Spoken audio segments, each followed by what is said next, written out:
So now we're going to go down to Augusta. Oh, look, you're right side up now. Look at you. To Dr. Ann Brown, PhD Ann Brown. So, I told you that Ann Brown made the bonus pool. What I didn't tell you is that Ann had 10 shares in the bonus pool this month. 10.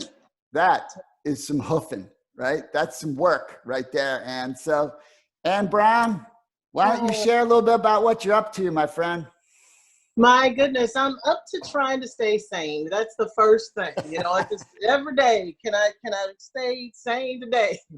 But no, I tell you, like Lori, there was a shift. I mean, the shift happened back in late March, probably April, that I was like, okay, I'm going to come at this thing from a different perspective. I've been using these products for nearly 20 years. I had them shipped to me in Abu Dhabi, using that Aramex and all of that. And it's just like, if the products work, and in this current moment, right, with with just some of the craziness of not knowing about jobs, with the uncertainty of the moment, I thought, you have a product, you have a company that is absolutely fantastic. It's rock solid. You've been with them for this long. Why not go ahead and create that other income stream? And besides that, I kind of heard some stuff saying, invest in 7 ventures. Yes, even in 8, because you do not know what evils will befall the land, Ecclesiastes 11:2. And so I really started to reach out. I started to, when you first started talking about, and you shared a video, I've forgotten the fellow's name, but he talked about leveraging the outreaches, right?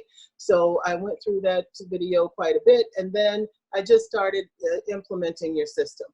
But one other thing I'd like to say is that I had a great story for the Lippernex, with my brother's story, and that combined with the sale at the same time from the company, so we have a system, and we need to be flexible enough to seize the moment when those kinds of opportunities come along, right? So what I did was I started using, well, first I realized that little blue microphone in Messenger would let me send a message, and that I didn't have to, engage with that person. As you know, in the past, I've spent 4 hours on the phone with a dear friend whom I hadn't spoken with for years, and not ever talked to her about the business, right? So I'm a professional educator by trade. I've been doing this forever, but this is a different thing. So my girlfriend and I talked all of that time about everything, and I didn't find an opening to talk to her about the products. And one of those things was that she had used the products in the past when I was on fire years ago. And so the embarrassment of how to approach her again now, that all played into, but I will never forget that 4-hour conversation. So what this system of using the voice drops has done is it just frees me to leave as many voice drops and be personal with as many people a day as I'd like. So, just going through that process, I call them up. The first thing I do is make that connection. I always teach, if you can count to 3, you can do anything you want, you have anything you want if you count to 3. Just keep it simple. So the first thing with the voice drop is to make that connection. How do I know you? Who am I to you? Who are you to me?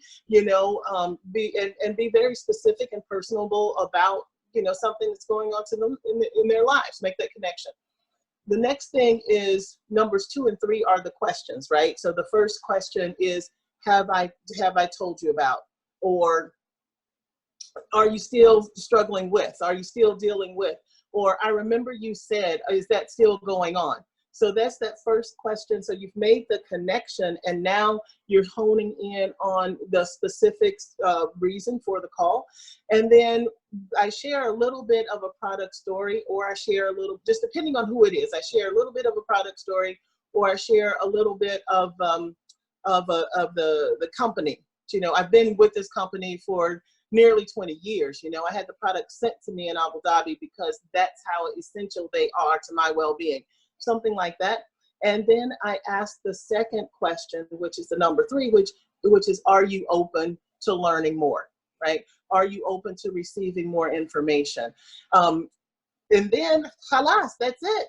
And the fun part is for me to keep it in that minute window. You know, I love that about this feature, because there's not time for me to do my Ann Brown magic. Okay, there's no time for me to do that, because it's 1 minute. And so that helps to keep me focused on what the purpose of the call is. The purpose of the call is to make the connection, is to generate interest, and it is to ask the question that's going to lead to some kind of commitment, so that the person is going to take some kind of action. Either they're going to call you back, or either, reach back out to you. One of the things I did too was to actually, I pretended I was in grade school. I'm going to give you 3 boxes, check 1. Okay. Like, are you interested? Not are you interested? I threw that word out. Are you open to learning more? And it depended on my relationship with the person. It's like, I won't be hurt if you say not now, right? If you say, what was it? Not now. I need more information, or, oh, I don't know. Kira can tell you what the third thing was, but they were all positive. Neither of them was straight up no, right? However, I did have one conversation where I asked for no, and the person gave me no, and I thanked him for giving me the no, because, I said, I so respect your time. I so respect you, that your giving me that no has helped me, because I know not to come back to you, at this time, or for whatever time. And that just kind of freed us both up. And I've seen him in the last few days. And when I saw him, he was a little bit like, what is she going to do? What's she going to say? My thing was to hug him and say, hey, and just not even bring it up, because he's told me no. And since I'm respectful of that, then I move on with that. So that's the kind of thing. And then in working with Kira and Ruby and Cheryl, and talking with them about how to go about doing this, it's been kind of fun, because, I told Kira, I was like, okay, she was doing several reach outs a day, or she planned to do several a day. We'd made the list and done those things. And then I said, okay, practice on me. Right? Just go into my messenger, and here are the talking points. And here's your 1, 2, 3. So just send me the message and just practice with me until you feel comfortable enough reaching out to someone. But the key thing is, because you're sending a voice message, they're not live with you to interact with you. And because you're sending that voice message, you can stop, and say cancel. I don't want to send that one. And then just start over until you feel comfortable with what you're sending. Let's see. One other thing is that in June, there was lots of momentum coming into June. So I, at first said, well, I want to get in the bonus pool in June too.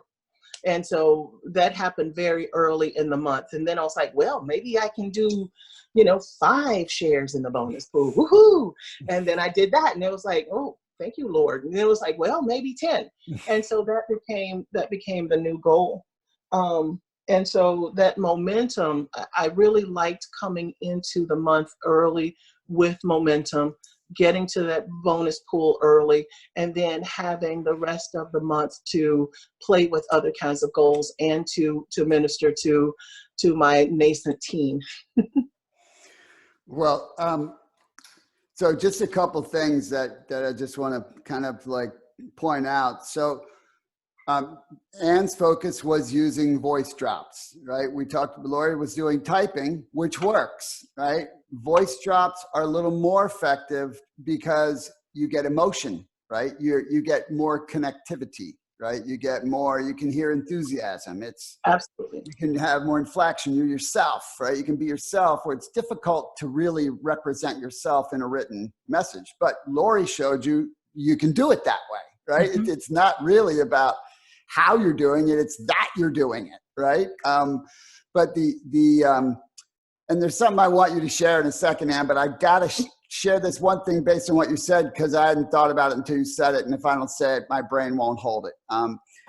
You know, one of the things that is really important to understand is that there is always a lag between your activity and your productivity, right? And when Ann talked about that momentum coming into June, she started taking significant action, right, in late April, May, right? And so you start to build up a pipeline, just like right now, Lori has 20 people who haven't decided no, they're still in the pipeline. But when you continue to do the reach outs, right, the biggest challenge is someone thinking, well, I did 47 reach outs this week and I didn't sponsor anybody.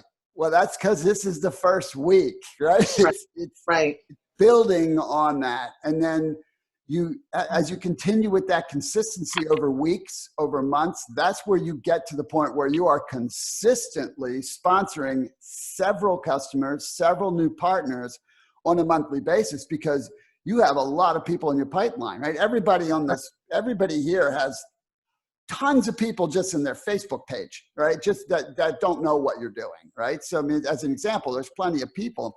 And so, Ann, that's a great thing that you pointed out, because there is always a lag between result and activity, always.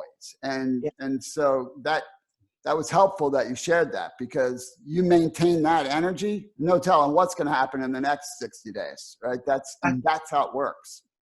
Gotcha.